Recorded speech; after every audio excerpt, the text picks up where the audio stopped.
सवाल है, किसी ने कभी गिना है कि इतिहास में कितने राजाओं ने राज्य जीता और कितनों ने खुद को जीता? पहली संख्या हजारों में है, दूसरी इतनी कम है कि जिसने भी यह किया उसका नाम धर्म ग्रंथों में दर्ज हो गया। बाकी सब राजा भुला दिए गए, उनके किले खंडहर बन गए, पर जिसने मन को जीता उसका नाम आज भी जुबान पर है। यही फर्क है संयम और भोग में। भोग तुझे भीड़ में शामिल करता है, संयम तुझे इतिहास में दर्ज करता है। इच्छाओं का गुलाम कभी अपने नाम से नहीं जिया, वो हमेशा अपनी वासना के नाम से जिया।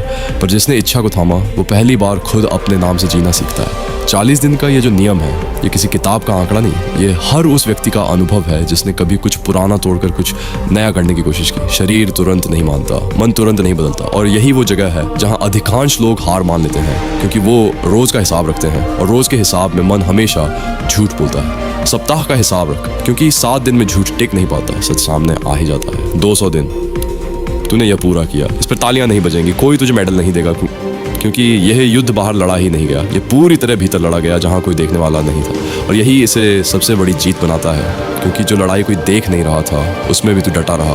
अब ये मत सोच कि यह मंजिल है, ये सिर्फ पहला पड़ाव है, बाकी बचा हुआ साल भी इसी रास्ते पर चलना है। क्योंकि जो यहाँ रुक गया उसने आधा सफर जीता, आधा हारा, पूरा जीतना है तो चलते रहना है।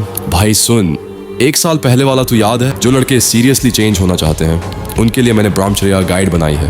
10 साल की रिसर्च, वो सब कुछ जो कहीं नहीं मिलता, एक जगह, 99 रुपये से भी कम। जो लेगा दिख, उसे पता चलेगा फर्क। जो नहीं लेगा वो इसी तरह वीडियोस देखता रहेगा और बदलेगा नहीं। चॉइस तेरी है, लिंक डिस्क्रिप्शन में है। लिंक टाइम गया, एनर्जी गई, फोकस गया, और मिला क्या? Same loop, same distractions, same excuses है। फिर अब इमेजिन कर, आज से अगर तू लॉक इन हो जाए, ब्रह्मचर्य mode on, mind control on, goal पे स्नाइपर फोकस, तो 1 साल बाद तू वही इंसान नहीं रहेगा, तू अपग्रेड वर्जन होगा। ब्रह्मचर्य इंस्टेंट डोपामिन नहीं देता, ये लेट गेम पावर देता है। शुरुआत में लगेगा कुछ चेंज नहीं हो रहा, बट अंदर साइलेंट स्टैकिंग चलती रहती है।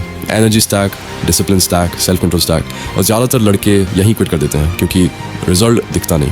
विनर्स वो जानते हैं पावर बिल्ड हो रही है अंडर द सरफेस, और हाईएस्ट लेवल क्या है, ये कंट्रोल मत करो वाला गेम नहीं। ये इतना बड़ा मिशन रखो कि चीप डिस्ट्रैक्शंस खुद ही क्रिंज लगने लगे।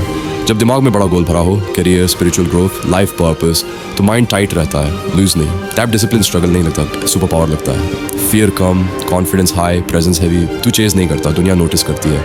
अब दिल से एक बात, मैं ये सब सिर्फ बोल नहीं रहा, खुद अपनी लाइफ में टफ फेज से गुजर रहा हूँ। Family responsibilities, financial pressure, future को स्टेबल करने की कोशिश, सब एक साथ चल रहा है। मुझे अभी लगभग 3 लाख रुपए की ज़रूरत है ताकि मैं अपनी सिचुएशन संभाल सकूं, पढ़ाई/काम कंटिन्यू रख सकूं और लाइफ को ट्रैक पर ला सकूं।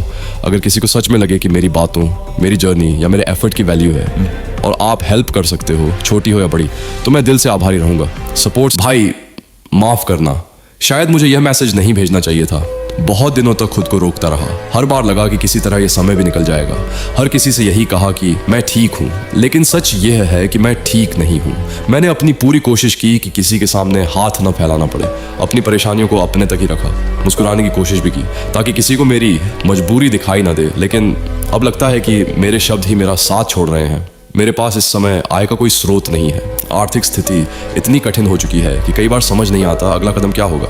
हर दिन उम्मीद लेकर उठता हूँ, हर दिन पूरी ताकत से कोशिश करता हूँ, लेकिन हालात जैसे बार बार वहीं लाकर खड़ा कर देते हैं जहाँ से निकलना अकेले मेरे लिए बहुत मुश्किल हो गया है। यकीन मानिए, ये मैसेज लिखना मेरे लिए सबसे कठिन चीज़ों में से एक है। मेरी पूरी कोशिश थी कि किसी को अपनी तकलीफ का एहसास भी ना होने दूँ, लेकिन अब शायद मैं उसे छुपा नहीं पा रहा हूँ। आप मुझे जानते हैं, इसलिए आपसे झूठ नहीं बोलूँगा।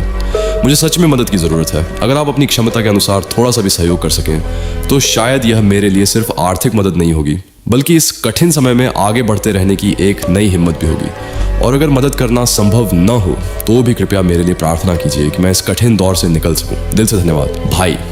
1 रुपये का छोटा सा सहयोग भी मेरे लिए बहुत मायने रखता है।